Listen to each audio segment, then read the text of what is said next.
चलिए अब बात कर लेते हैं लोकसभा चुनाव की। लगातार लोकसभा चुनाव की तैयारियों में भाजपा जुटी हुई है, जहां पर बता दें कि भाजपा चुनाव प्रत्याशियों पर मंथन कर रही है। प्रत्याशी चयन के लिए पार्टी बैठक बुलाएगी, जहां पर आपको बता दें कि 26 फरवरी को पार्टी ने बड़ी बैठक बुलाई है। बीजेपी के स्टेट पार्लियामेंट्री बोर्ड की बैठक, 5 सीटों पर प्रत्याशियों के नाम पर विचार के बाद पैनल तैयार किया जाएगा और केंद्रीय पार्लियामेंट्री बोर्ड अंतिम मुहर लगाएगा। तो देखिए, 5 लोकसभा सीटें हो उत्तराखंड में, पांचों की पांचों लोकसभा सीटें पिछले 2 चुनाव से बीजेपी के पास में है। तीसरी बार यानी कि हैट्रिक लगाने की बात यहां पर बीजेपी कह रही है, लेकिन कांग्रेस की भी पूरी तैयारी है।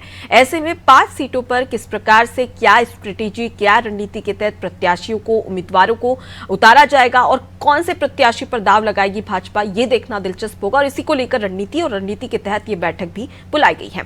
सोनू का रुख कर लेते हैं और अच्छे तरीके से इस बैठक को लेकर अपडेट ले लेते हैं। सोनू, 26 फरवरी को पार्टी ने एक बड़ी बैठक बुलाई है। 5 सीटों पर प्रत्याशियों को लेकर मंथन किया जाएगा, चिंतन किया जाएगा। तो क्या लगता है इस बार कि बीजेपी फिर से उन्हीं प्रत्याशियों को उम्मीदवार बनाएगी जो कि पिछले चुनाव में जीत हासिल कर चुके हैं, या फिर इस बार कोई नया चेहरा भी देखने को मिल सकता है? क्योंकि अब तक के चुनाव में देखा जाए, चाहे लोकसभा चुनाव हो या फिर अगर हम अन्य जो 5 चुनाव हुए हैं विधानसभा 2023 के चुनाव में, तो वहां पर बीजेपी की रणनीति देखी थी, कई नए चेहरों को मौका दिया गया था। तो क्या लगता है कि इस बार भी नए चेहरों को मौका इन 5 सीटों पर बीजेपी दे सकती है?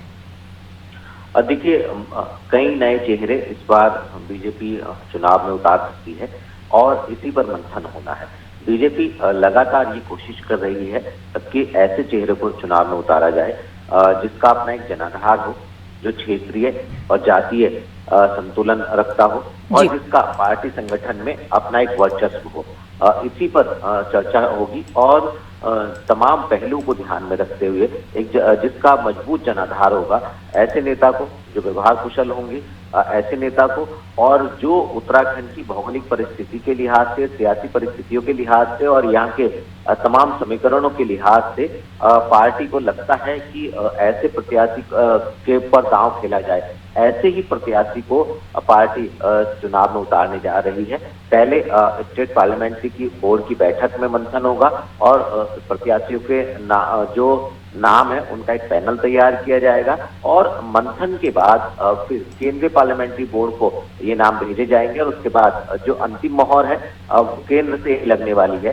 बहरहाल तमाम पहलुओं पर फोकस किया जाएगा इस बैठक में। तमाम जो पहलू हैं, चाहे वो संगठन की सूझबूझ हो, व्यवहार कुशलता हो या क्षेत्रीय जातीय जो तमाम संतुलन है, उन संतुलनों को साधते हुए पार्टी प्रत्याशियों के नाम तय करेगी और कई नए चेहरे भी इस बार चुनाव में देखने को मिल सकते हैं। जी बिल्कुल, तो कहीं ना कहीं नए चेहरों पर इस बार बीजेपी दाव लगा सकती है और ऐसे में देखने वाली बात होगी कि कांग्रेस की क्या कुछ तैयारी रहती है और ऐसे कौन से प्रत्याशी है जो भाजपा के सामने उतारती है कांग्रेस। लौटूंगी आपके पास में सोनू, आगे भी आपसे खबर पर अपडेट लेंगे, आप हमारे साथ में बने रहिए। तो देखिए, भाजपा का लोकसभा चुनाव पर फोकस है और यही वजह है कि 26 फरवरी को बैठक बुलाई गई है। बड़ी बैठक में बातचीत की जाएगी, चिंतन मंथन और विचार विमर्श किया जाएगा कि आखिर किस प्रत्याशी को उम्मीदवार बनाया जाए। और सबसे ज्यादा महत्वपूर्ण ये हो जाता है क्योंकि बीजेपी ने एक लक्ष्य रखा है कि इस बार भी हैट्रिक लगानी है, लेकिन हैट्रिक लगाने के लिए जरूरी हो जाता है कि आखिर उम्मीदवार कैसा हो। जातिगत समीकरण को साधा जाएगा, उसके साथ ही कामकाज को साधा जाएगा, व्यवहार को भी देखा जाएगा कि किस प्रकार का व्यवहार है आम जनता में और आम जनता किस प्रकार से उस प्रत्याशी या उम्मीदवार जिसे बीजेपी उतारना चाहती है उसके बारे में क्या सोचती है। तो तमाम ऐसे सवाल है जिसका जवाब बीजेपी के द्वारा ढूंढा जाएगा और उसके बाद में जो सबसे ज्यादा अच्छा प्रत्याशी होगा उसे ही बीजेपी लोकसभा चुनाव में मैदान में उतारेगी।